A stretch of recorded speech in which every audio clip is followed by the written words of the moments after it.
नवी मुंबई के पनवेल महानगर पालिका में एयरबिन खरीद को लेकर करोड़ों के घोटाले के आरोप लगे। विरोधी पक्ष नेता अरविंद महात्रे ने दावा किया कि एक यूनिट की असली कीमत 19 से 20 लाख रुपए होने के बावजूद इसे 94 लाख रुपए में खरीदा गया, जिससे करीब 9 करोड़ रुपए खर्च हुए। वहीं महापौर नितिन पाटिल ने मामले की जांच के आदेश देते हुए दोषियों पर कार्रवाई का आश्वासन दिया।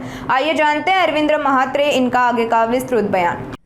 विषय असा का ज्या पर्यावरण वाचवण्यासाठी, पर्यावरणामध्ये धुळीचं कण कमी होण्यासाठी एअरबिन पुणे महानगरपालिकेने लावलेले आहेत आणि या 10 एअरबिन लावलेले आहेत। याच्यामधलं मी एक शंका घेतली त्यांच्यावर, कारण नॅशनल हायवे जो रोडपाली जवळनं जातोय आमच्या तिथंशी तुम्ही पाहिलं तर तिथंशी हा अशा पद्धतीने लावलेला आहे आणि याचं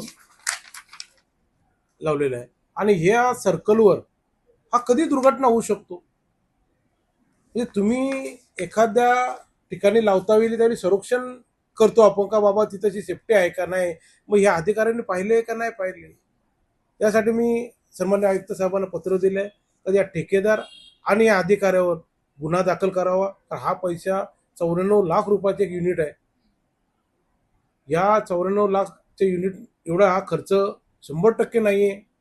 तुम्ही पाहणी करू शकता, मार्केटमध्ये मी माहिती घेतली तर याच्या निम्म्यापेक्षा कमीने हा यंत्र विणला जातोय, परंतु एवढा एक युनिट 94 लाख रुपयाचा एक युनिट आहे आणि ह्या 94 लाख रुपयाच्या युनिट बसवताना हे पैसे कोणाचे जाणार। या महानगरपालिकेमध्ये कर भरतात हे नागरिक, सामान्य नागरिक आम्ही लोक कर भरतो।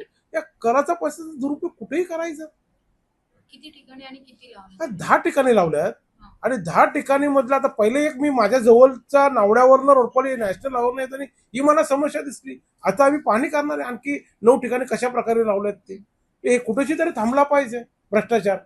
याच्यासाठी मी ही मोहीम उचललेली आहे। नक्कीच असा तर माझा आरोप आहे, मी समोर दाखवतो तुमच्या, तुम्ही पाहू शकता। तर चुकीचा असेल तर माझ्यावर गुन्हा दाखल करावा का विरोधी पक्षाने तर चुकीच्या पद्धतीने बोलतोय म्हणून। आता मी माहिती घेतली अधिकाऱ्यांकडनं तर अधिकारी सांगतात आम्ही त्या ठेकेदारांकडनं तो काढून घेऊ आणि त्याच्याकडनं ते पैसे भरायला लावू। अरे मग तुम्ही मूर्ख आहात का? मग ठेकेदाराला कोणी दाखवली जागा, लोकेशन कोणी दाखवलं ठेकेदाराला, त्याशिवाय ठेकेदार त्याच्या मर्जीप्रमाणे दाखवेल ना का? हे माझे मुद्दे आहे। मग याचा अर्थ ठेकेदारच्या प्रमाणे तर कामं चालतात का? महानगरपालिका ही ठेकेदार सांगेल तसंच चालतो का? हे माझे मुद्दे, हे मला कुठे जनतेसमोर दाखवायचे आहेत ना। असल्या भ्रष्टाचाराला अरविंद मात्र कधी सहकार्य करणार नाही, हे बाहेर काढल्याशिवाय राहणार। प्रशासन गेल्या प्रशासन काळातला तो खरा तर निर्णय आहे, पण जर असं काही आढळलं म्हणजे एवढी जर किमतीमध्ये तफावत असेल तर मी निश्चितच याविषयी चौकशीचे आदेश देईन।